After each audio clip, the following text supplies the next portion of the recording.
سوال پوچھا گیا کہ سلسلہ عالیہ نقشبندیہ میں یہ کوشش ہوتی ہے کہ اصل دین پر عمل کریں، جیسے کہ جمعہ میں مختصر دعا اور وغیرہ، تو نعت خوانی میں ہمارے اس سلسلے میں ذکر کو شامل کیوں کر رکھا ہے، جبکہ اصل نعت جو نبی کریم صلی اللہ علیہ وسلم سے چلی آتی ہے اس میں ذکر کہیں نہیں ہے؟ کیا ہمارے محافل میں اس ذکر والی نعت کے بغیر کوئی چارہ کار نہیں ہے؟ کیا یہ ہمارے سلسلے کی اصول کے خلاف نہیں ہے؟ ارشاد فرمائیں۔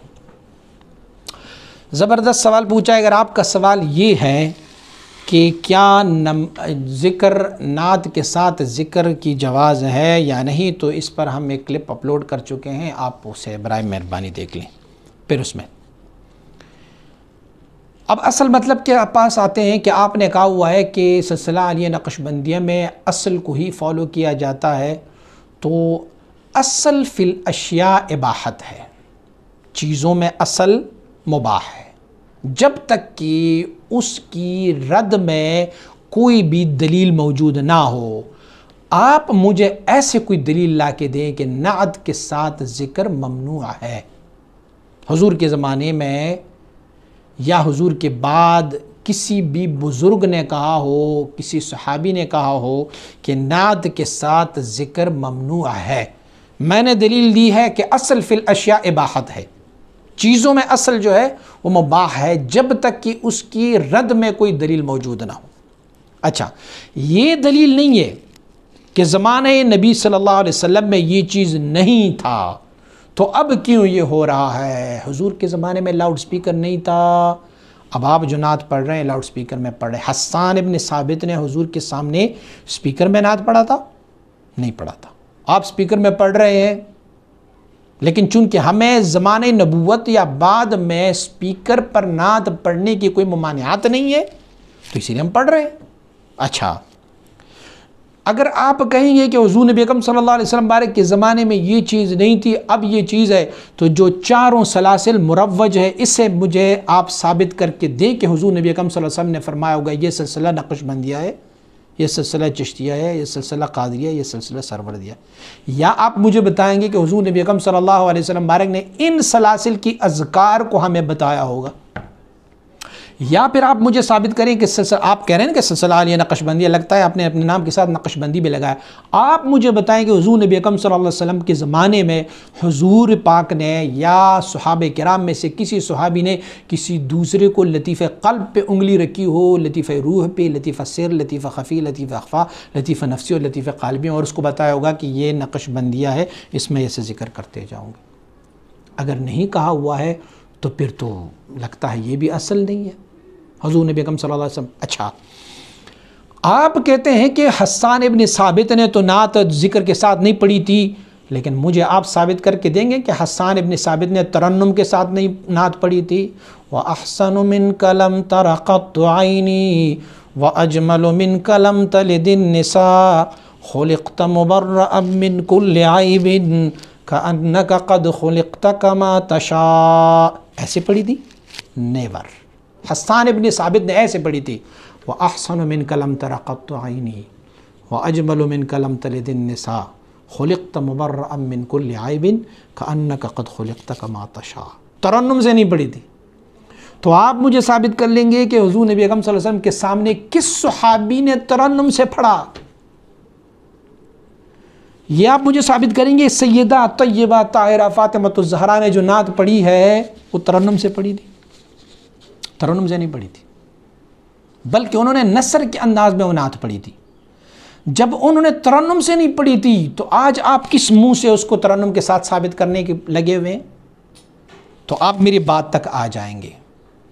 بات یہ ہے کہ جب اصل فی الاشیاء اباحت ہے تو جب تک کہ اس کی رد میں شریعت مطہرہ میں کچھ نہ بتائے اس وقت تک وہ چیز حلال ہی جانے جائے گی۔ یہ جو لباس میں نے پہنا ہوا ہے، آپ نے جو لباس پہنا ہوا ہے، حضور کے زمانے میں یہ تھا؟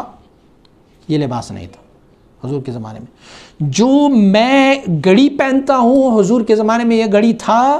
نہیں تھا۔ جو میں گاڑیوں پر سفر کرتا ہوں حضور کے زمانے میں، چھلے چوڑے، میں اسلامی چیزیں آپ کو بتا رہا ہوں، میں حج اور عمرے پر جا رہا ہوں، مقدس چیز ہے، بعیر جا رہا ہوں، حضور کے زمانے میں جہاز تھے؟ نہیں تھے۔ لیکن چونکہ ہمیں اس کی ممانعت کی کوئی دلیل نہیں موجود، اسی لیے یہ چیزیں ہم مباح جانتے ہیں۔ ایک یہ چپٹر تو کلوز کر دیتا ہوں۔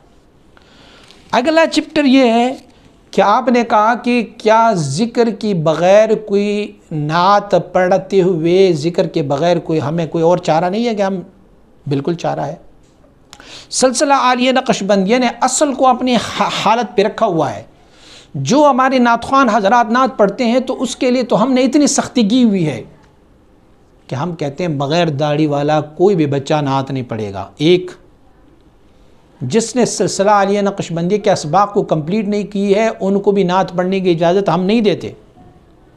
جو ان نعت خوانوں کے ساتھ ذکر کرتے ہیں وہ جب تک اس نے اپنی نقشبندیہ شریف کے اسباق کے بعد چشتیہ کے اذکار نہیں لیں گے، ہم اس وقت تک ان کو اجازت نہیں دیتے۔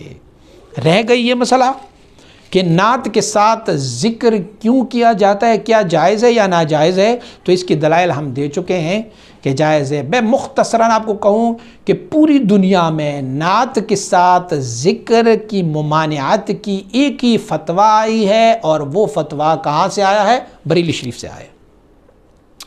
لیکن بدقسمتی یہ ہوئی کہ کسی نے اس فتوے کو پڑھا نہیں ہے۔ اس فتوے کو ایک دفعہ پھر پڑھیں کہ اس کی ممانعت کی اسباب کیا ہے، انہوں نے کیوں اس کو منع کیا ہوا ہے کہ نعت کے ساتھ ذکر نہ کیا جائے، اس کو منع کیوں کیا گیا ہے، اس کی ریزن بھی وہ بتا رہے ہیں۔ اسی لیے نہیں منع کر رہے ہیں کہ اللہ کے نام اور حضور کے نام آپس میں ایک جگہ نہ لی جائے، حضور کی مدح اور اللہ کا نام نہ لیا جائے، بلکہ اس میں ریزن اور وجہ یہ بتایا گیا ہے کہ بسا اوقات ان کی تلفظ کو غلط ادا کیا جاتا ہے۔ جیسے آپ نے دیکھا ہوگا اللہ پڑھتے ہیں، یا کوئی ایسے آوازیں نکالی جاتی ہے کہ جو بظاہر یوں محسوس ہوتا ہے کہ العیاذ باللہ جیسے دف یا ڈول کی آواز آ رہی ہوتی ہے، یا وہ لے اور ردم ایسے بنائے جاتے ہیں جیسے گانے کے طرزوں پر گانوں کے ساتھ ڈول بجائے جاتے ہیں، اس طرز کی کیا جاتا ہے۔ تو اس کی ممانعت اس وجہ سے کی گئی، اس وجہ سے نہیں کی گئی ہے کہ نعت جو ہے اس کے ساتھ اللہ کا ذکر کوئی منع ہے۔ تو ایک دفعہ پھر اس کو آپ تفصیلاً پڑھیں گے اس فتویٰ کو، اور الحمدللہ سلسلہ عالیہ نقشبندیہ مبارکہ جو ہے وہ ابھی بھی اپنی اصل پر ہے، شکر الحمدللہ۔ وہ کیا ہے کہ مجدد رحمۃ اللہ تعالی نے فرمایا ہوا ہے کہ ہمارے سلسلے میں ذکر بالجہر ممنوع ہے، اور الحمدللہ سلسلہ عالیہ نقشبندیہ سیفیہ مبارکہ میں اپنی آستانی کی آپ کو بتا رہا ہوں، سلسلہ عالیہ نقشبندیہ کے مرکزی آستانی فقیر آباد شریف، اس میں سے سختی سے یہ حکم ہے سب کو، اب کوئی مانے یا نہ مانے اس کا اپنی مرضی، لیکن سختی سے حکم ہے کہ جس بندے کے سلسلہ عالیہ نقشبندیہ کی اسباق کمپلیٹ نہ ہو وہ نعت نہیں پڑھ سکتے، وہ ذکر بالجہر نہیں کر سکتے، وہ جس کی داڑھی نہ ہو وہ نعت نہیں پڑھیں گے، ان کی آواز کو منع کیا گیا ہے اور سختی کے ساتھ منع کیا گیا۔ الحمدللہ یہ اسی نمت میں ہے، لیکن آپ کی نالج کے لیے میں عرض کر رہا ہوں کہ ہر وہ چیز جو حضور کے زمانے میں نہیں اسے اس زمانے میں منع کیا جائے، یہ دین کے اصل نہیں ہے، بلکہ اصل یہ ہے کہ اصل فی الاشیاء اباحت ہے، جب تک کہ اس کے ممانعات کی کوئی دلیل ہمارے پاس موجود نہ ہو اس وقت تک اصل فی الاشیاء جو ہے وہ اباحت ہے۔